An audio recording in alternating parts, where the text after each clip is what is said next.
O sector agrario Hoxe non se parece, coido eu, en nada a esas épocas. Hoxe é un sector agrario completamente distinto, tecnificado, donde as novas tecnoloxías, tanto da comunicación como da informática, como están moi incorporadas xa no tema productivo, calquera que sexa a sección de produción, tanto de vegetal como produción animal, como están absolutamente, son absolutamente prioritarias. Entonces, nese senso, claro, unhas titulacións como son as que aquí se implantaron, que teñen unha parte tecnolóxica forte, pois son imprescindibles, e de feito foron imprescindibles, porque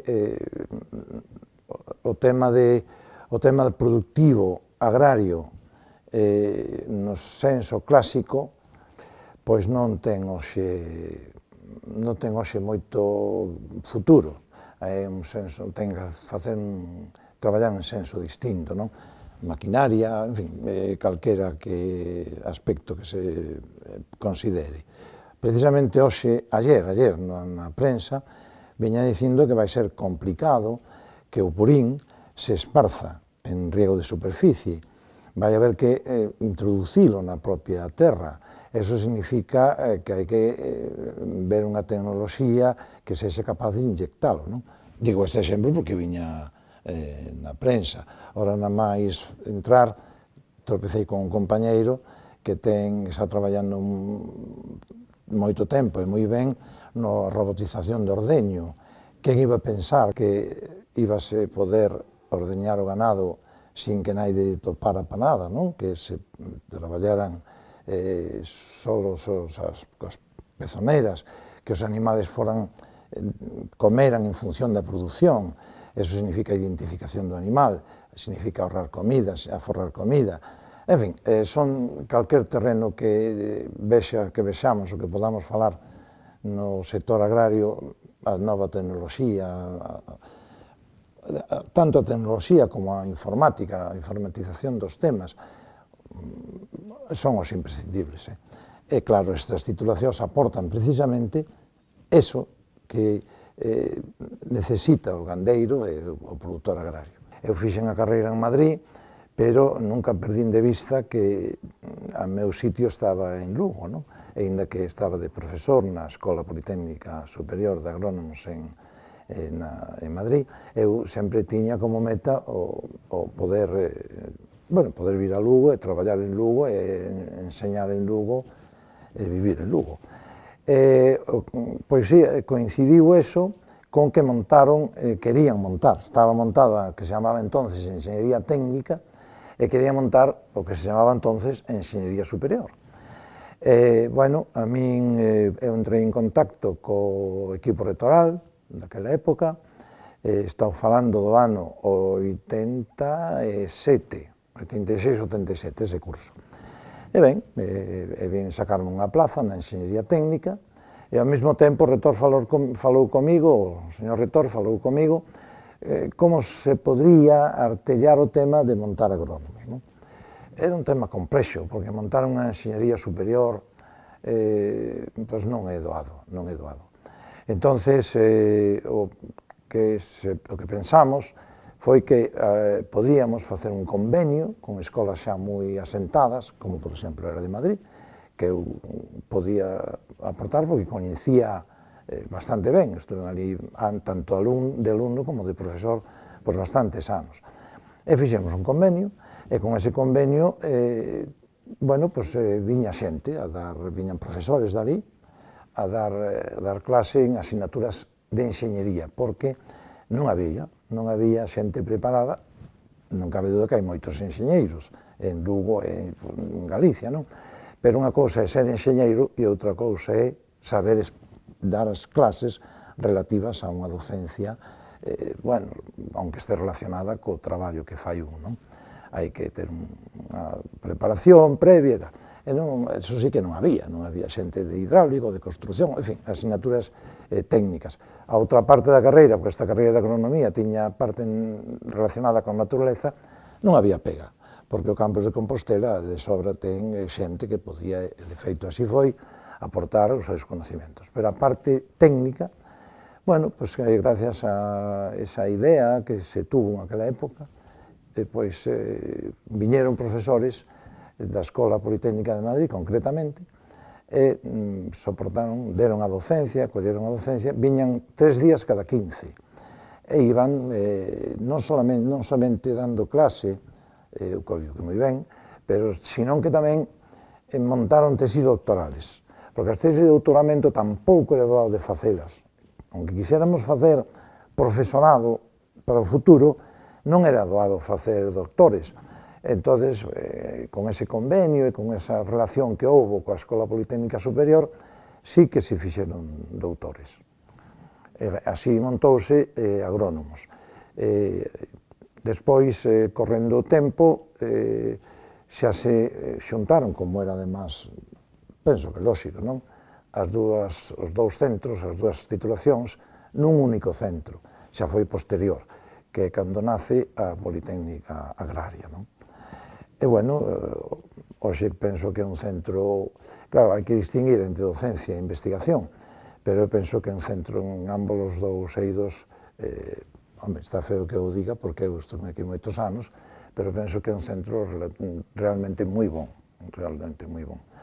De feito, están nacendo tanto en publicacións, en temas de investigación, como en spin-off, en empresas que nacen a través de proxectos de investigación realizados, pois empresas que teñen o seu ser no eido agrario.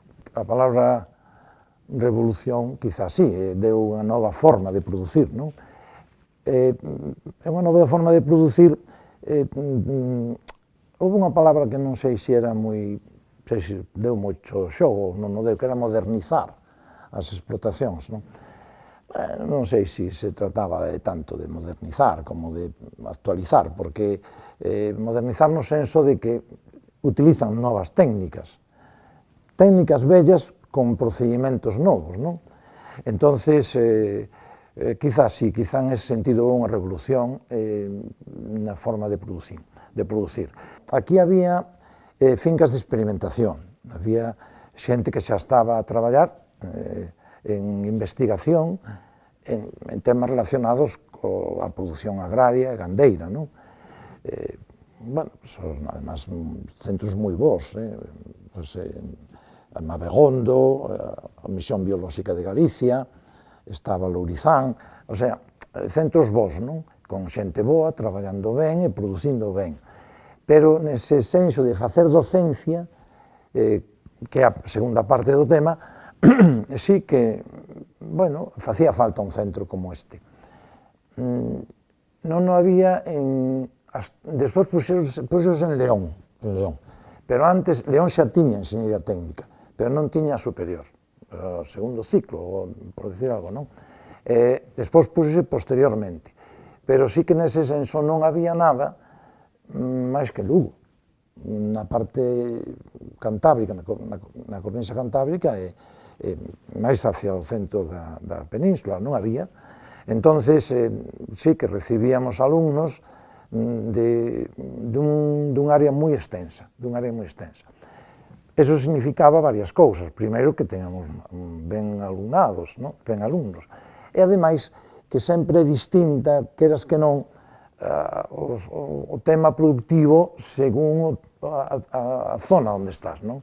Entón, non se produce igual nunha zona húmeda, nunha zona dun clima determinado, que noutra zona. Claro, non había ningunha escola, non había. Entón, desde o País Vasco, bueno, estaba, que foi tamén desta época, un pouco anterior, Lleida, pero despois hacia aquí non había escolas de agrónomos, non? En ese senso, sí que recibíamos moito alumnado de moita parte de España. Despois, a parte de, claro, de Castilla e León e hacia baixo, xa surdiron outros centros, non?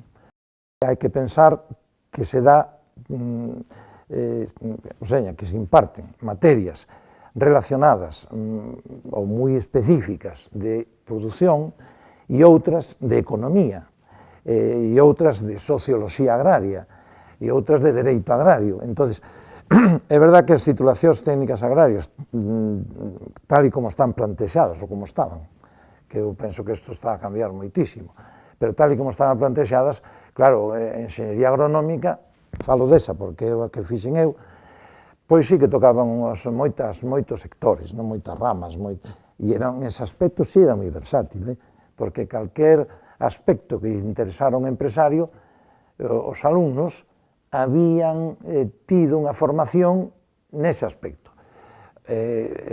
Ademais, claro, a produción sempre vai relacionada coa economía. Se non hai economía, pois non ten sentido, non? Entonces, eran asignaturas fortes, importantes, a economía agraria, en fin, todas estas que mencionaba, non? En ese aspecto sí é versátil, porque quere dicir que un profesional que salira de aquí, que tuvera que traballar en temas relacionados coa produción vegetal, pois salía con formación forte de produción vegetal. Se tiña que traballar con temas relacionados coa produción agraria, pois tiña unha formación boa en produción agraria, en industrias. En fin, sí que é verdad que podía, tiña unha formación moi amplia que lle permitía unha versatilidade moi amplia tamén. Eso é verdad, sí, pero non é específico quizá da nosa, non? Era as titulacións que tiñan, claro, además sabíase menos, e entón podías abarcar máis. Hoxe en día é máis complexo, non? Porque avanzouse moitísimo, e entón sería difícil pensar nunha carreira ou nunha titulación logo que fora tan amplia, con un abano tan amplio, porque hoxe en día xa se sabe moitísimo máis de cada cousa, entón, claro, sería imposible, non? Pero nesa época que se montou este centro, antes, en fin, nese entorno, sí que era dábamos moita, abarcábase moito, e obviamente para o que se sabía entonces, claro, porque, por exemplo, o tema de idiomas, tamén dábamos algo de idiomas, claro, estaba nacendo o tema informático, que hoxe xa é un mundo, en fin, todas estas cousas daban posibilidade. Hoxe, non sei se non será necesario, ver un pouco, sin perder versatilidade, ver un pouco especializacións, porque, claro, é que é impresionante como se avanzou nos coñecementos, non?